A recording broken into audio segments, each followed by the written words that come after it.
Hey everyone, David Ryshpan here again with you on YouTube. Welcome back to the channel.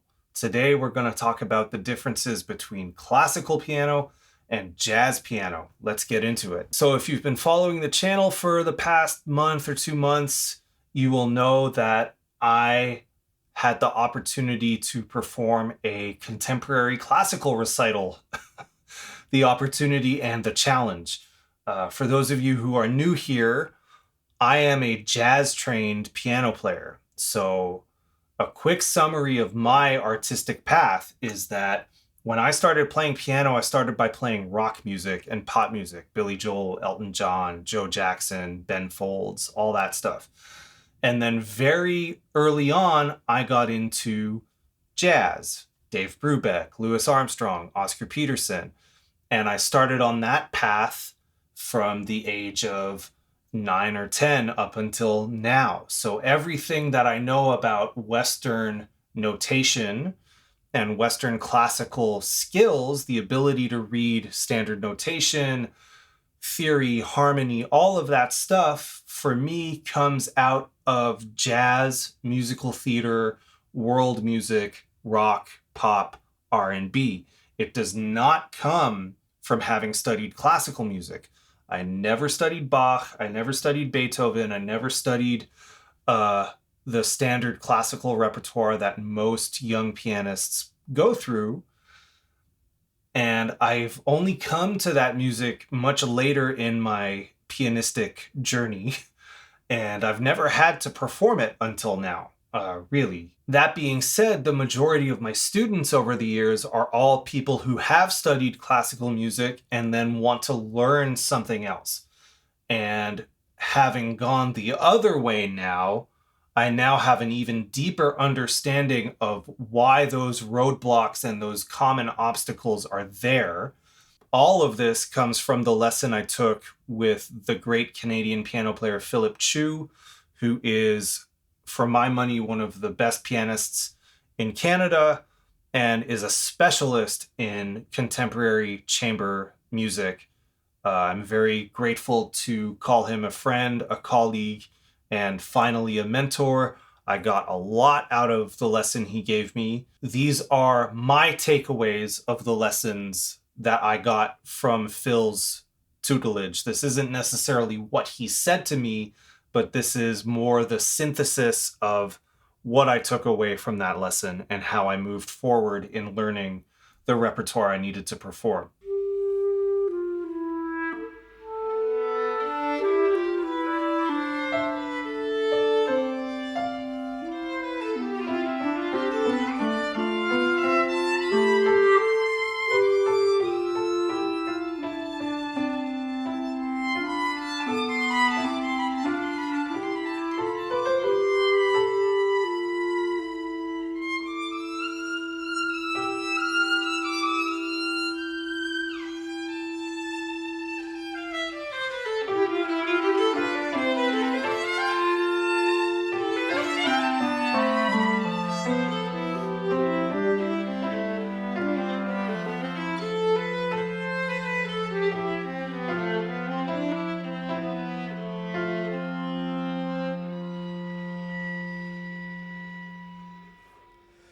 Number one, it's not all in the fingers. So when I improvise, when I teach improvisation on piano, I use the phrase, it's under my fingers. It has to be under your fingers. And the concept or the philosophy of that is that when I'm improvising, I have access to all of my vocabulary at a moment's notice. It's all in my fingers and in my hands. And one of the biggest challenges that I brought up with Phil was that I was having a really hard time getting through a 10-minute through composed piece, 20, 25, 30 pages of fully written and notated material that didn't repeat in any kind of song form type of way. And Phil's response was, well, it can't live in your fingers. You have to release it from your fingers. Because in that situation, there's always something coming next. And your fingers only need to do what they have to do in that given moment, and then they have to be ready to move to the next thing. So I'm going to improvise on a blues in F. 1, 2, 1, 2, 3.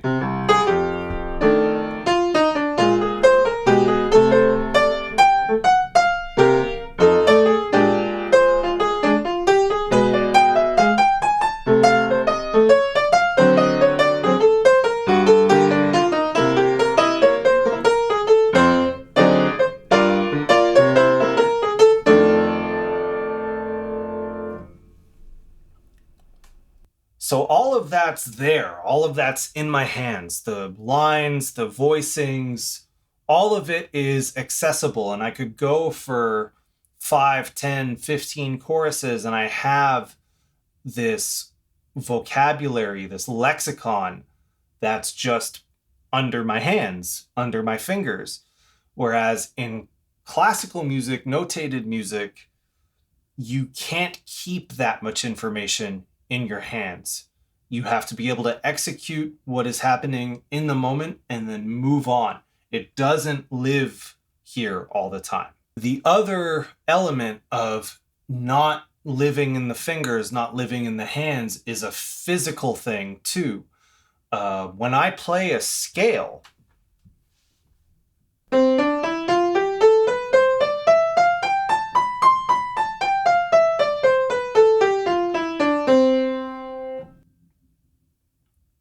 the physical and physiological conception I have is that it is my fingers leading the way, and that brings the support of the rest of the arm. Whereas for Phil, it's a more holistic use of the body, and I'll get to this in a second. But it's not just the fingers leading the way, it's the entire arm, the entire body, depending on what the repertoire, the passage, the phrase requires. But it's not strictly or specifically coming just from the fingers.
Number 2, play it with your chest.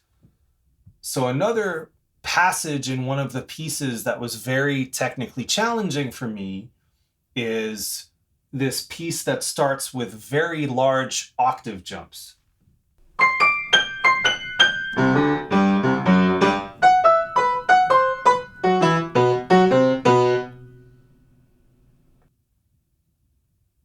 And I couldn't figure out how to do it. Again, coming from this idea of it being driven by my fingers, led by my fingers, I was having a really, really hard time. And what Philip said is that your fingers only do what's right in front of them. It is your entire upper body that puts your hands and your fingers into the right place. So those octave jumps, your entire chest, your entire torso needs to know where that is, and the fingers take care of the details. The same way drummers talk about finger technique and using your fingers only at really, really upper tempos, and the rest of it comes from other parts of the arm and the wrist. This is kind of a similar concept where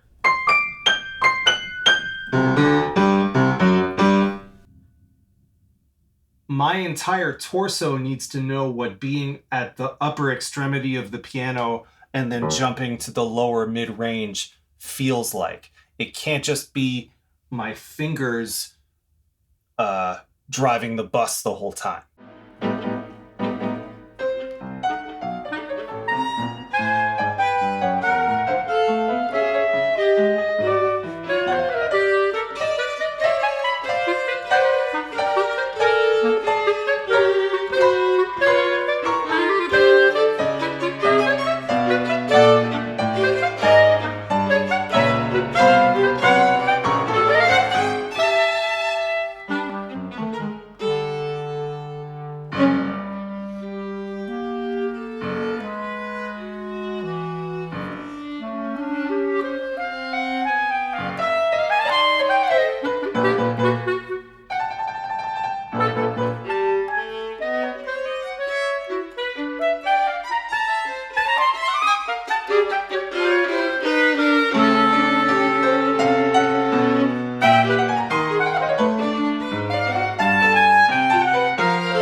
Number 3, phrasing is fundamental.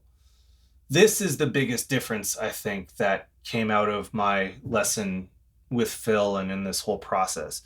So when I go about learning a standard, especially a quarter note driven, quarter note centric standard, like Bye Bye Blackbird, There Will Never Be Another You, Days of Wine and Roses, insert your favorite Great American Songbook tune here.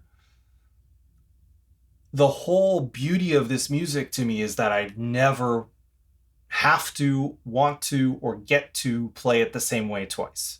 And so what that requires from me, and the way I've come to conceive of it, is I'm laying a grid, I'm laying a foundation, I know exactly where every quarter note is supposed to fall, and then I can push and pull and paraphrase the melody at will, but I always know where I am in the form, I always know where the melody is supposed to be, and I'm not getting married to one particular version or one particular phrasing of that melody. Whereas in Western classical music, especially anything that has a certain amount of rubato in it,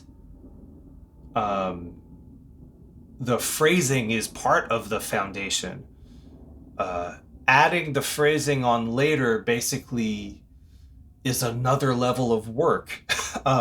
It can mean that you have to unlearn certain things that you've already spent time working on.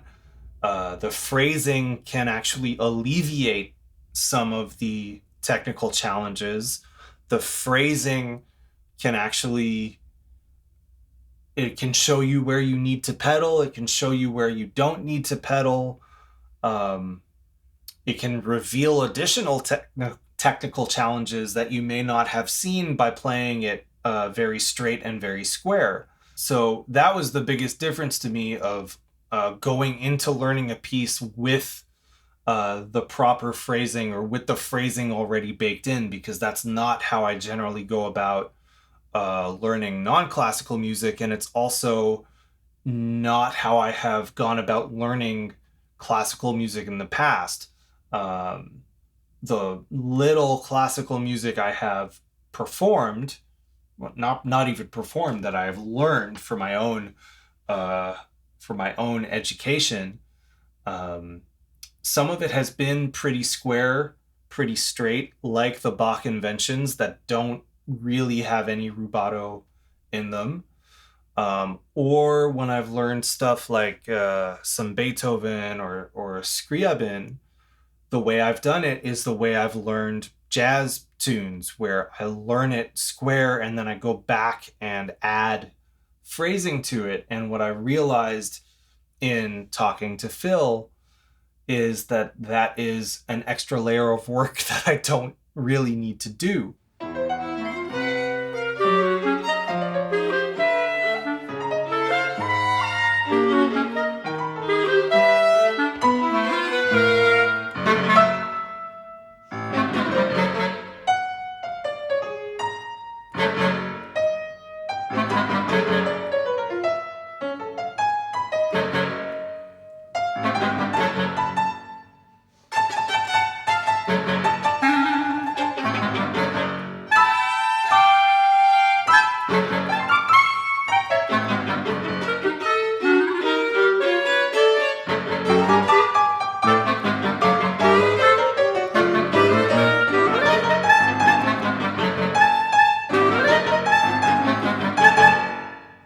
So those for me are the three biggest takeaways in the differences between Western classical music and non-classical music.